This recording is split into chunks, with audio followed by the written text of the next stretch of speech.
Bonjour à tous et bienvenue sur videobourse.fr pour une analyse moyen terme de la paire euro-dollar en graphique journalier. Alors, lors de ma dernière analyse, j'avais indiqué un avis haussier, donc on va zoomer pour se rendre compte où on est. Donc, ma dernière analyse, je crois qu'elle avait été réalisée le 4 mars dernier. Donc voilà, ouais, c'était ça.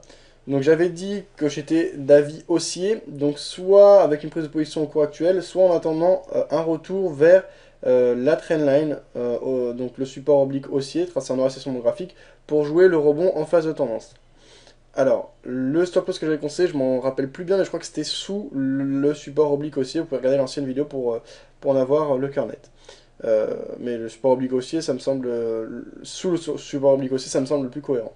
Donc, on voit que depuis ces derniers jours, on a eu une reprise en main du marché par les baissiers, mais on reste dans le canal de fond qui est haussier, tracé en noir sur mon graphe. Alors, on va prendre un peu de recul pour se situer un peu sur nos graphes. Alors, en fin 2009, début 2010, on a eu une crise liée aux inquiétudes liées à la zone euro relative à la Grèce. On est descendu jusqu'à 1,1880 environ. Et ensuite, on a eu une phase de reprise. On voit qu'on a retracé plus de 61% de la dynamique baissière précédente, ce qui veut dire que théoriquement, les acheteurs pourraient retracer entièrement le mouvement qu'on a eu. Techniquement. Alors, depuis les plus bas qui ont été marqués en juin 2010, donc le 7 juin plus précisément, on a des plus bas de plus en plus haut, on a également des plus hauts de plus en plus haut. Ensuite, alors, on a eu une phase d'accélération haussière assez franche, de juin jusqu'au plus haut de novembre 2010, qui ont été marqués voilà, le 3 novembre 2010, avec des plus hauts qui ont été marqués à 1,4279.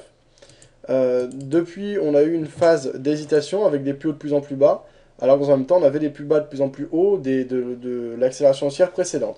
On s'est donc engouffré dans un triangle que j'ai tracé en vert sur mon graphique, à l'intérieur même du canal de fond, donc moyen-long terme, qui est tracé en bleu marine. Alors, ensuite, on a accéléré à la hausse, on est venu casser la résistance oblique baissière, donc le haut du triangle, et on est reparti dans une dynamique de fond haussière, toujours à l'intérieur d'un canal de fond haussier. Donc il est clair que je ne change pas d'avis, la dynamique de fond pour moi et la tendance est toujours haussière, désormais que ce soit à moyen long terme, comme ici avec le canal bleu marine, mais à plus court terme avec le canal noir. Donc dans ce contexte, l'accélération baissière de ces derniers jours peut être une opportunité intéressante de prendre position à l'achat, mais pas au cours actuel. J'entends par là, actuellement ce sont les acheteurs qui tiennent en main le marché, c'est très clair, et on termine sur une grosse journée baissière aujourd'hui. C'est pas, pour moi en tout cas, c'est hors de question de prendre une position à l'achat dans ce contexte. En revanche, si on voit qu'on revient tester le support oblique haussier, qu'on a un affaiblissement des vendeurs et des acheteurs qui ont tendance à reprendre en main le marché, là on pourrait éventuellement rentrer long, ça me semblerait même plutôt pertinent techniquement. Donc ce type de scénario pour moi serait jouable et serait intéressant. Donc pas de prise de position à l'achat pour le moment, certainement pas de prise de position à la vente non plus.